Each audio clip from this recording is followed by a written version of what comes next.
thing is really a pain in the butt. Okay, I don't know why it's having the light like that. Hold on. Will it go? Uh-oh, what did I do? Okay, everything just froze for a minute there. Zoom doesn't do that. What the heck? Okay, can you see me? Hello. Let me see.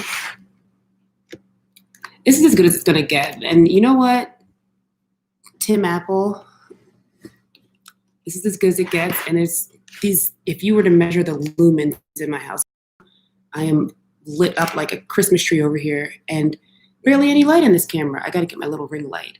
One moment.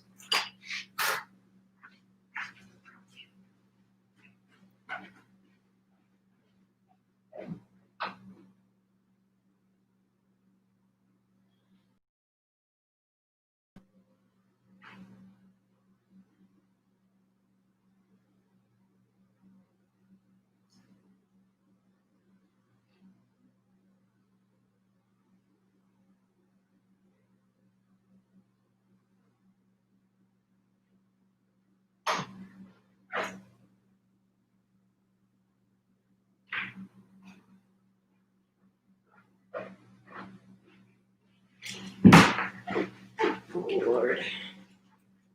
Okay. We're figuring this out as we go. I don't know if this is the right place to put this, but we're gonna get there. See what works, what doesn't work. Light it like that, boom. I don't know if that's gonna help at all, but let's see if we can try. Okay. I don't know if that's gonna work, but let's try. Okay, so can you see me? Okay. Today, pie crust, which I think is just a lovely little project for the holidays, and especially with everything going on, you don't want to be going out, especially for a piece of pie, when you probably have everything you need to make pie by now if you have survived quarantine. So it's a really easy recipe. We're actually going to try it 2 ways to see if it goes a little different. So tonight we are going to just prep our dough, get it packaged up, chilled, so we can roll it out and play with it in pies tomorrow. Let's get started. I have a few ingredients you're going to need. First up is your flour. So this recipe is from Pinterest. I don't know what cookbook, but it's called the Never Fail, Never Tough crust. And it's really simple, only 3 ingredients. Well, 2 steps. Each step has 3 ingredients. You probably have all of these things in your house right now. If not, you might need to get shortening, but I've never tried this recipe with butter. I just have always been taught that shortening is good for things like pie crusts, because you don't have to chill it, and it's not as temperamental as butter can be under certain temperatures, especially when you don't have enough flour. So shortening seems to be a little bit more forgiving in this recipe, but we could try it with butter. I just didn't want to waste a bunch of butter and have like a crust that was going to just be too oily. We'll see though. Sure, why not? So what you're going to need is 5 cups of flour. So usually what I'll do if I find a great recipe, I'll just switch everything over into grams, so that way I can keep it consistent if I have to double, triple, or even reduce it by half to get my desired result. So you can play with this. The article said that this is supposed to make 4 2-crust pies. So I'm actually doing a 4-inch mini pie. So we're going to see how many they yield, because I'm going to roll it all out and cut them at the same time. So 5 cups is actually 600 grams of flour. So I have 600 grams of whole wheat flour, which, as you can see, I mean, even if I have them both in my cupboard, this looks almost like literally ground up oatmeal. But it's super fine. It's not blanched, but it is pre-sifted. This is Sprouts brand.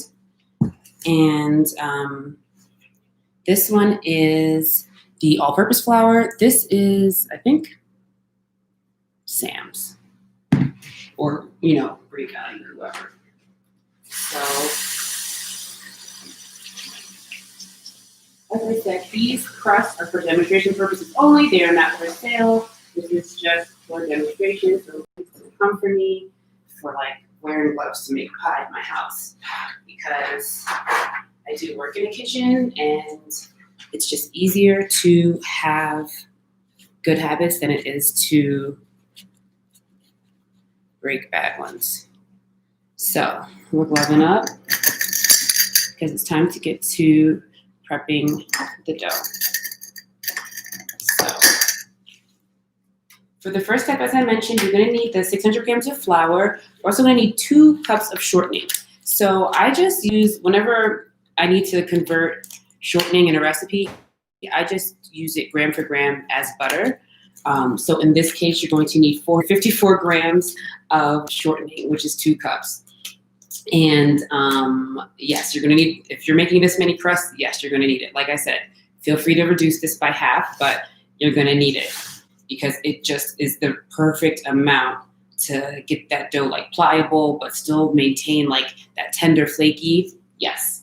So that's the first thing. And then 2.5 teaspoons of salt. So I'm using fine sea salt, which I think pretty much most everybody's using now, but you know, you could also have your preferred choice. I just feel like this works for me. It's ground up enough to still get a really nice salinity when I use it. And for this crust, we want it to be perfectly balanced and not too, you know, like almost like doughy.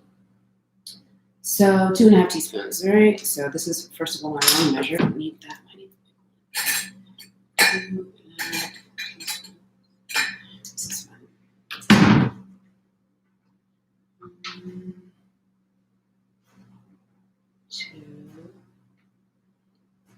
2.5.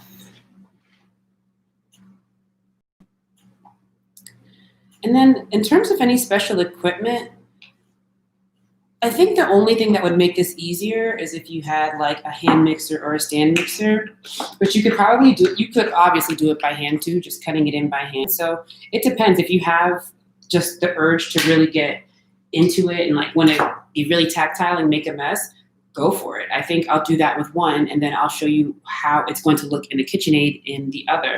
So let's do the all-purpose by hand, and we'll do the whole wheat in the KitchenAid. Just make sure that everything's nice and uniform. So let's see. Let's get down the mixer. And whoa, that's heavy. Holy shit. Okay, I do that every time. So if anyone's wondering about an arm workout, literally just put your KitchenAid above eye level.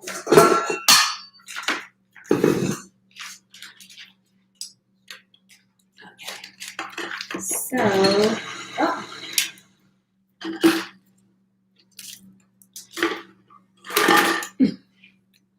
So we are going to use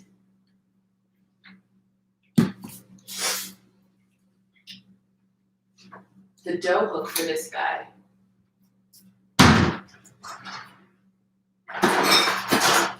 If you have a KitchenAid, find the dough hook because it just makes it a little bit easier. And I'm also going to just quickly whisk this salt in with the flour after I dump it in the bowl. Just because it's like, I just want to give it a pass through just to make sure that the butter, like, or the shortening clumps all to one side at least. The salt is evenly distributed throughout the crust. But it shouldn't be a problem. And this KitchenAid, so stand mixer, hand mixer. Hand mixer, I feel like I would say like either stand mixer, dough hook, or by hand. It just doesn't seem, I guess a wind would work, but you gotta get in there. So get your dough hook ready. Boom. And then now you're gonna need your shortening. So like I said, this is what 454 grams of shortening looks like. I know people freak out when they see this amount of shortening, but like if this were butter, it wouldn't be a problem.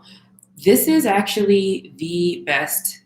I don't want to say the best. I'm not a nutritionist. I'm not here to dispense medical advice, but it tastes the best to me in terms of vegan substitutions for baking. Crisco is probably the best tasting. If you are looking to have something that is probably more nutritious, there are other options, but if you're just looking for just flavor, pound for pound, swapping out shortening will be your safest bet recipe wise every time, unless you're creating recipes from scratch with like specific oils that have like specific flavor profiles.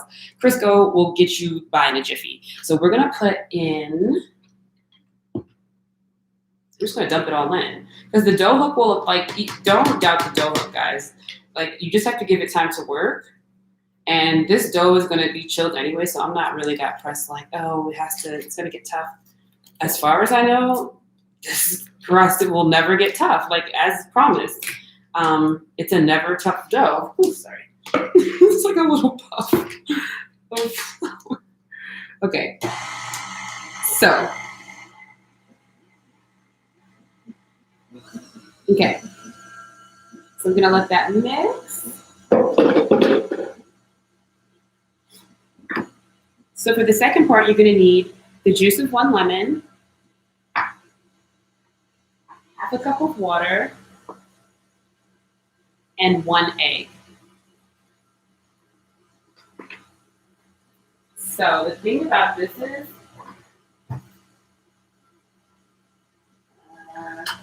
this has to be cold. So let me see.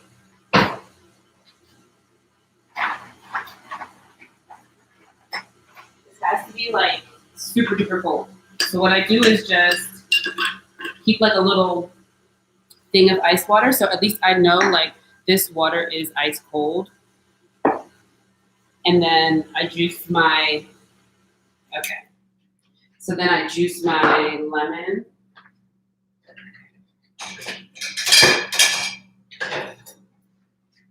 Yeah. Juice my lemon. This is a big lemon, so I'm like, the recipe calls for half a lemon. Or no, the recipe calls for juice of 1 lemon, but this lemon is humongous and is room temperature, so it's juicy. It really should be cold, but we want more juice because I want to try to stretch that other lemon for the other crust. But if you have a lemon this big, like, just use half. You don't need that much. And boom, you're just going to juice it right in there. It smells so nice. Come on, baby. There you go. Yes. Get it out of there. So much juice. Look at that. That's like the juice of almost 2 lemons. Jeez. This one was perfect. I'm so glad I got it at peak juiciness.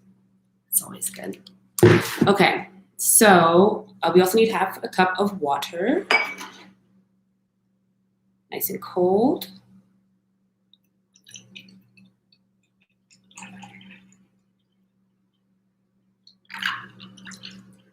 Perfect. And we need 1 egg.